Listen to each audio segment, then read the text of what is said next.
अजय टंडन ने ली विधायक पद की शपथ। जी हां, पूर्व मुख्यमंत्री कमलनाथ, कांग्रेस नेता अजय सिंह, पूर्व मंत्री डॉक्टर गोविंद सिंह, सज्जन सिंह वर्मा और पीसी शर्मा, साथ ही में विजय लक्ष्मी साधो, पूर्व विधानसभा अध्यक्ष एनपी प्रजापति शपथ ग्रहण में मौजूद रहे। आज अजय टंडन ने विधायक पद की शपथ ली। विधानसभा अध्यक्ष गिरीश गौतम ने उन्हें शपथ दिलवाई। दमोह से कांग्रेस के नवनिर्वाचित विधायक अजय टंडन ने विधानसभा में शपथ ली है। विधानसभा अध्यक्ष गिरीश गौतम ने उन्हें शपथ दिलाई और विधानसभा में अजय टंडन ने विधायक पद की शपथ ली।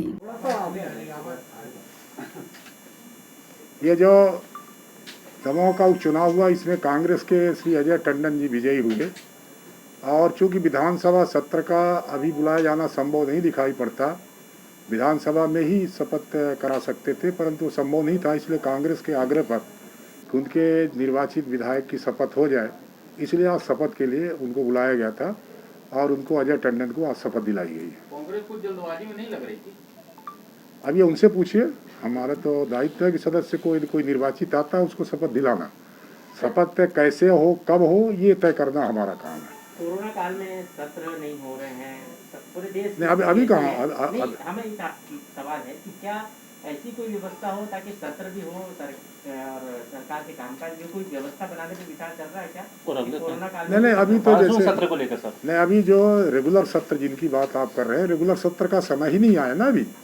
अभी तो मार्च में अपन ने समापन किया बजट का। वैसे भी जुलाई के लास्ट और अगस्त के प्रथम में जो वर्षाकालीन होता है, तो अभी से उसकी कैसी बात करें? प्लान तो जब आवे तब ना प्लान हो, पहले उसका समय तो आवे। जुलाई को लेकर प्री प्लानिंग है क्या? प्री ऑलरेडी है, जुलाई और अगस्त के में होता, जुलाई लास्ट में और उसमें होता है। उसके हिसाब से तो अभी है ही है कि सत्र होना है। अब ये कोरोना क्या करेगा वो तो भविष्य तय करेगा ना कि होना कि नहीं होना है। तो अभी तो जुलाई में अभी तो रेगुलर सत्र की संभावना है ही है। वो तो रेगुलर अपना जो कोर्स में होना है, जुलाई में होना है उसको। तो जुलाई तो अभी बहुत है, अभी तो मई निकल रहा है, फिर पूरा जून निकलेगा, जुलाई लास्ट आता है। तो जो अधिसूचना भी होगी 1 महीना पहले करते हैं अपन। यदि अपन 26-27 के आसपास लेना, 7-8 अगस्त तक चलाना, तो भी अपने को वही आपके जुलाई या उसमें जून के लास्ट में उसका अधिसूचना जारी होगी। सर, विधायकों का वैक्सीनेशन में बड़ी चिंता है, कई विधायक नहीं कर पाए, क्या कुछ डाटा काफी डाटा है, करीब 80 से ज़्यादा % का डाटा कंप्लीट हो चुका, उन्हें लगा चुके लोग, लगवा लिया।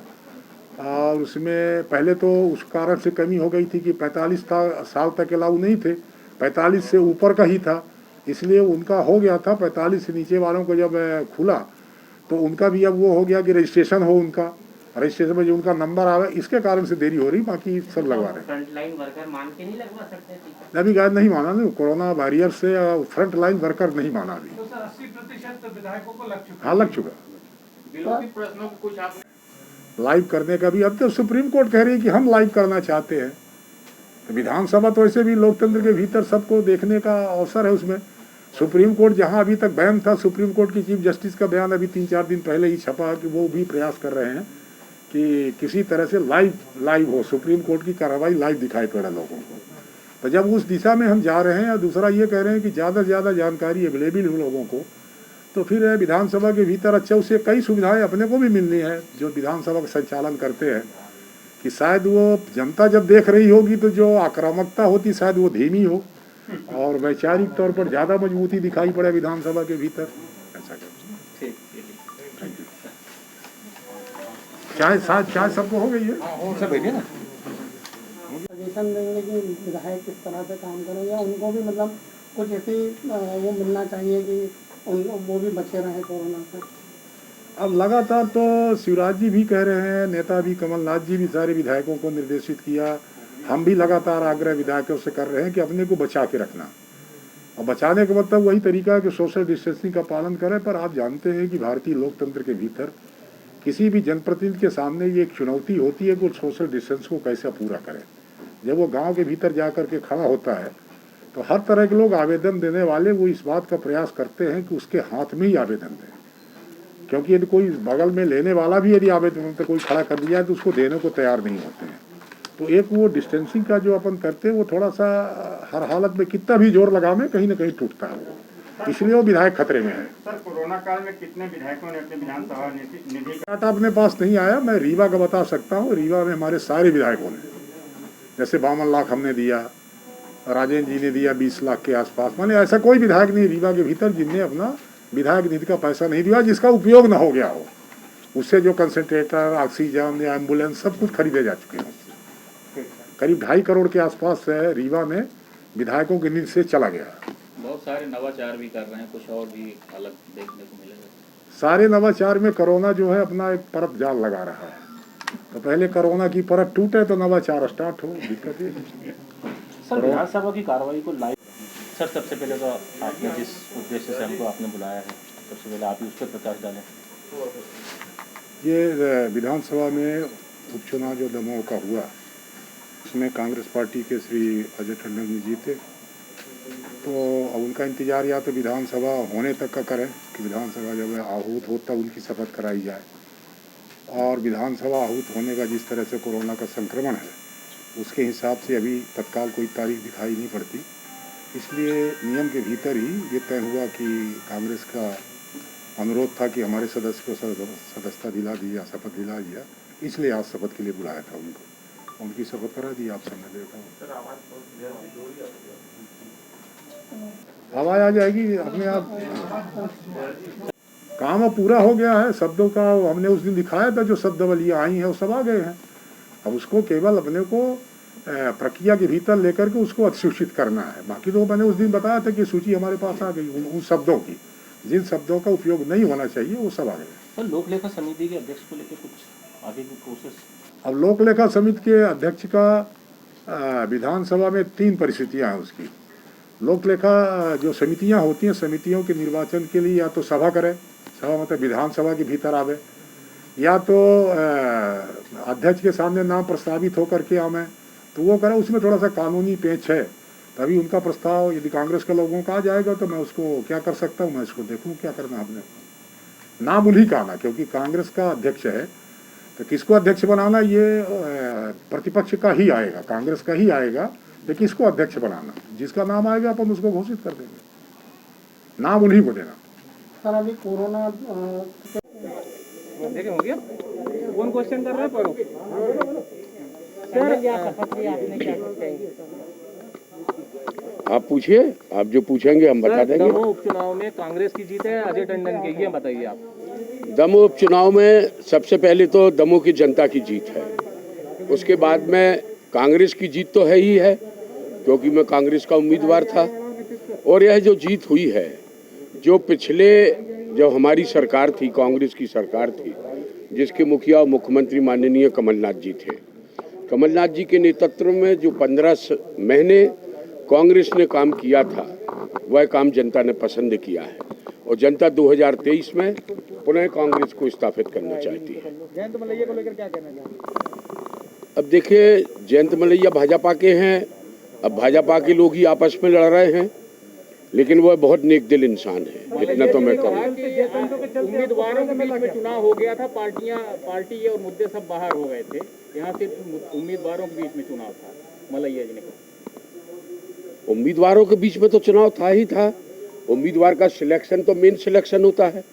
अगर आप उम्मीदवार सही ढंग से देंगे जनता उसको पसंद करेगी, अगर आप गलत ढंग से देंगे तो जनता उसका जवाब भी देगी। क्या मलैया जी के भीतर घात के कारण हार गए राहुल टंडन जी? जयचंद्र के चलते आपको जीत मिली क्या? देखिए ये वह कह रहे हैं, हम लोग नहीं कह रहे। यह जयचंद लोग ही किसी को भी जयचंद बना रहे हैं, और ये हार का ठीकरा तो माननीय शिवराज सिंह चौहान जी को, मुख्यमंत्री जी को अपने ऊपर लेना चाहिए, बीडी शर्मा जी को अपने ऊपर लेना चाहिए। भाजपा कह रही दमोह में सबसे बड़ा जयचंद कौन बन के उभरा है सर? दमोह में कोई जयचंद बन के नहीं उभरा। अब क्या प्राथमिकता होगी? आप विधायक बन गए हैं, दमोह की जनता को क्या मतलब मिसाल देंगे आप?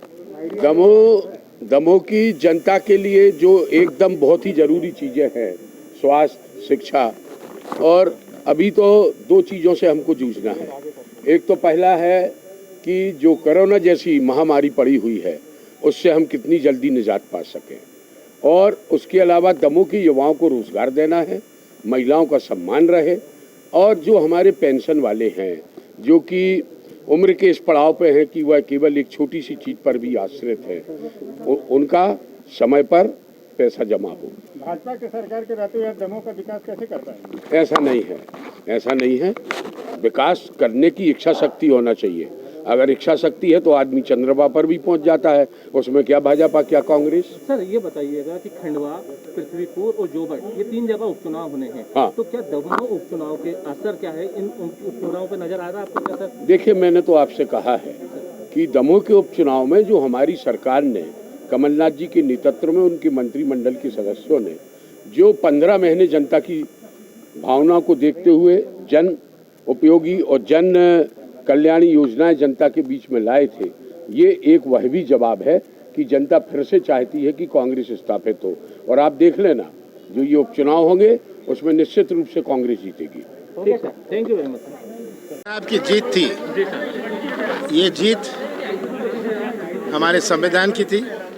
ये जीत सौदेबाजी की राजनीति को पराजित करने का परिणाम था कि अपने प्रदेश के जनता, मैं दमोह के मतदाताओं को बधाई देता हूं कि उन्होंने सच्चाई पहचानी और सच्चाई का साथ दिया, अजय टंडन जी का साथ दिया और प्रदेश में और देश में एक संदेश भेजा कि ये घिनौनी राजनीति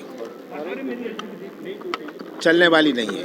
सर आप ब्लैकमेल कर रहे हैं सीडी के नाम पर। सीडी सब जगह घूम रही है, कौन सी ये नई चीज़ है? मुझे क्या ब्लैकमेल करने की ज़रूरत है? मैं तो मुख्यमंत्री था, मुझे ब्लैकमेल करना होता मैं उस वक्त कर देता। क्या सीडी है सर? सीडी मेरे पास क्या, मेरे पास सबके पास है, बहुतों के पास है। आप पत्रकार वार्ता में मैंने कहा, आप में से भी सबके पास है, सब चुप रहे। सर आपने वोटों के आंकड़े आपने बात कही है, प्रदेश में वोटों के आंकड़े क्या जो सरकारी आंकड़े हैं वो भिन्न हैं? देखिए, सरकारी आंकड़े बोगस हैं, ये धोखे के हैं, फ्रॉड है। मुझे उन आंकड़ों से मतलब है कितनी लाशें शमशान घाट और कब्रिस्तान पहुंची। ये आंकड़े सब कब्रिस्तान और शमशान घाट में होते हैं। इसमें से 80% मैंने गिन लिए कि 80% कोविड के कारण है। कोई कहेगा 80 नहीं है, 70 है, चलो 70 मान लो, फिर भी तो 1 लाख से ऊपर जाएंगे। मैं तो सरकार से सीधी बात पूछ रहा हूँ, आप मुझे कोविड का आपने बनावटी नापदंड बनाए हुए हैं, ये गुमराह करने के लिए केवल देश को नहीं पूरे विश्व को आप गुमराह कर रहे हैं। मध्य प्रदेश तो एक उदाहरण है। तो आप ये आंकड़े का खुलासा कर दीजिए। सब जगह, सब शमशान घाट में इतनी मौतें हुई, इसके इतनी 80% कोविड के कारण है, क्योंकि कहीं ये इसका सर्टिफिकेट नहीं है, नगर निगम का नहीं है, नगर पालिका का नहीं है, पंचायत का नहीं है, हॉस्पिटल का नहीं है। अब जो लाश ले जा रहा है उसके पास कुछ नहीं है, वो सर्टिफिकेट ढूंढने जाएगा। ये सब बातें बिल्कुल दबाने छिपाने से कोविड दूर होने वाला नहीं है। लेकिन बीजेपी बोल रही कांग्रेस जो है शवों पे राजनीति कर रही है। ये कौन से शव पर राजनीति कर रहे हैं? मैं तो कह रहा हूँ कि आप ही दबा रहे हैं, आप ही राजनीति कर रहे हैं, आप राजनीति इसी पर करते रहे हैं। और आप कह रहे हैं, जब हम कहें कोई प्रश्न बीजेपी से पूछे, आप पूछिए जाके, आपको कहेंगे आप देशद्रोही हैं। Thank you very much, thank you very much, thank you. Bureau report, voice of rights.